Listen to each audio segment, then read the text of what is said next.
waxtaan day toll foo xam ne day baax ñu taxaw tuuti def rappel historique. Sénégal depuis indépendance 1960 ba 2012 bi muy yàlla di indi ci bopp réew mi augmentation yii ñoo fi am 82 la ñu tàmbali ak 85 82 pour un montant de 3515 francs xam ngeen ne augmentation yi noonu la daan demee ay 3000 4000 bu bëree ay 5000 6000 en 1989 ñu def augmentation de 3000 francs 89 94 la beneen augmentation bi doog a am pour un montant de 15 500 francs c'était important 15 500 en janvier 2000 ñu yokk salaire yi pour 6 294 francs janvier 2000 en 2002 ñu def beneen augmentation de 10 000 francs et en octobre 2005 ñu yokk ci 10 000 francs lii mooy évolution globalement salaire yi ni mu demee su amoon ngeen wax léegi nag 2012 ak léegi du ma wax 2012 ak léegi parce que fii la ñuy fanaan mais 2022 bii ak tey daaw ak ren laay wax du ma wax di jàll fukki at di jàll ci retraite yeeg li ñu def yëpp revalorisation des salaires dans le secteur rien que de l'éducation, la revalorisation de la prime scolaire au profit des instituteurs et instituteurs adjoints, c'est passé de 25 000 à 80 000. Le relèvement de l'indemnité d'enseignement de 50% à 60%, indemnité d'enseignement. L'augmentation de l'indemnité de contrôle et d'encadrement a été augmentée de 100%. L'augmentation de l'indemnité de recherche documentaire et de charges horaires perçues par les professeurs d'enseignement secondaire et les PM et PCMG portée à 114%. La revalorisation de l'indemnité liée à la fonction dirigeante. La défiscalisation de l'indemnité de logement qui est passée à 100 000 francs net. En plus de ces revalorisations du régime indemnitaire, le gouvernement a décidé que comme dund gi cher na ndax guerre baa ngi fi Covid bi mbas mi jeexagul ñu ne nañu yokk point indiciaire salaire de 5 points mu jàll de 51,43 à 56,43 loolu dafa ñoo fekk ci revalorisation dans le secteur de la santé et de l'action sociale avec des allocations de l'indemnité de logement benn syndicaliste ak may wax léegi principal président fexeel ba ñëpp am ci mën ko déet loolu nag la ñuy xool la ñëpp am indemnité de logement moom kooku beneen affaire la mais yokk nañu ko pour mu jàll pour les agents de l'État du cadre de la santé publique et de l'action sociale ainsi que ñi nekk ci travail social yokkal nañ leen indemnité mensuelle de logement non imposable de 100 000 francs li may wax yëpp daaw la ak ren ji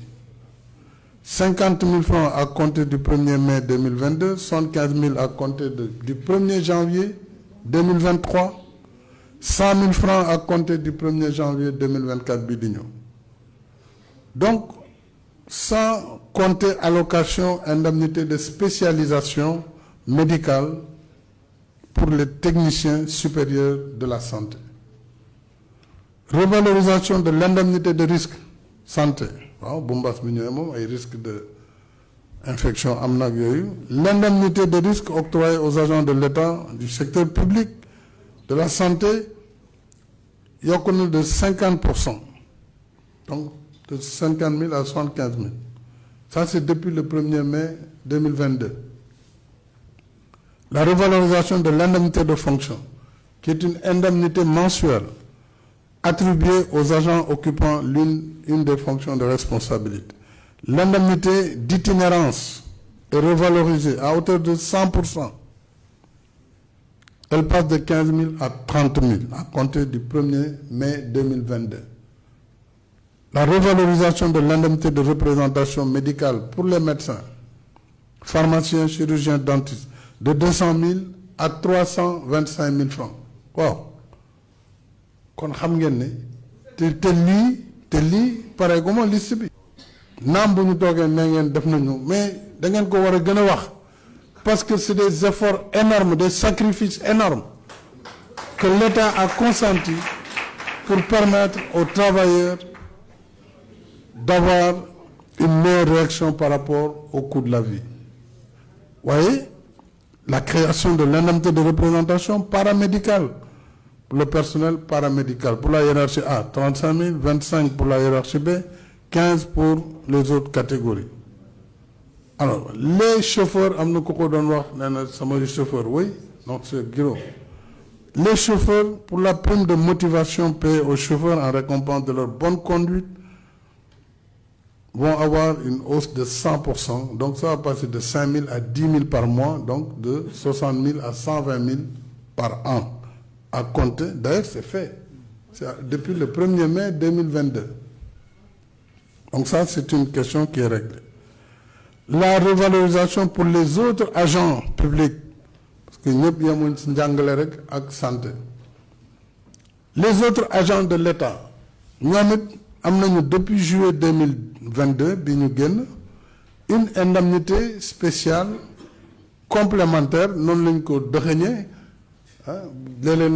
logement, non, nous avons une indemnité pour Yokoko, nous avons une indemnité spéciale complémentaire, dont les montants varient de 80 000 à 300 000 par agent, selon les catégories. Waaw loolu nag sëñ bi bu amee dëgg yàlla man foogoon naa dinaa toog ñetti at kenn du fi indi cahier de doléance ah oui moo jaadu loolu moo jaadu parce que en réalité li ngeen war a xam mooy te xam ngeen ko sax liggéeykat yi dafa am solo ci réew parce que ñoo yor production waaye liggéeykat yi yëpp bu ñu leen boolee en tout cas ci secteur public bi suñu boolee ñëpp motul asaka askan bi plus 160 et quelques mille 170 000 agents sur une population de 18 millions. Donc ça fait c'est loin de faire 1%. léegi nag béykat yi ñi nga xam ne amuñ solde sàmmkat yi chômeurs yi ci gox yi ak gox-goxaan yi ñu war leen toppatoo ñu nekk ci secteur privé waa Sonacos ñu ngi wax te Sonacos dinaa si ñëw dëgg la vous êtes combien de travailleurs peut-être 1000 2000 na ngeen nañu changer décret bi mais bu ñu ko changer ñaata millions de béykat lañuy handicapé mais béykat yi tam dañu am ay droits ils sont des millions ñoom ñu dundee gerte yi donc lépp loo gis rek dafa war a am équilibre c'est-à-dire état bi ci équilibre lay dox naam ñu jàppale ñuy liggéey waaye nag ñi nga xam ne ñoom tey jii gis nañ ne kilo gerte mu ngi jógee 175 francs bi may ñëw tollu tey ci plus de 300 400 francs le kilogramme ñooñu ñama nga dem na leen léegi président day tëj marché bi pour que usines yi am gerte loolu ma def na ko wax demal yéen ngeen wax leen ko ñoom béykat yi en tout cas man nu ma dem di leen ko wax waaw yéen nag boo leen ñamee ngeen dem yéen ak Fada donc c'est pour dire que c'est normal ñu protéger travailleurs Sonacos c'est normal te état bi mu ngi jàppale bu baax Sonacos bu baax état bi bu taxawuloon këru liggéeyukaay yu bëri tëj nañ bu yàgg déjà wax naa ko Cheikh Diop bi ma yoon le passif social ma ne ko Cheikh su ma la toppee ak passif bii man duma fi liggéey dara parce que dégâts yi gars yi def yëpp avant j'ai passé tout mon magistère à compenser mais nag yàlla defal nañu sutura ñu am une économie robuste qui nous a permis de faire ce qu'on fait tout en soldant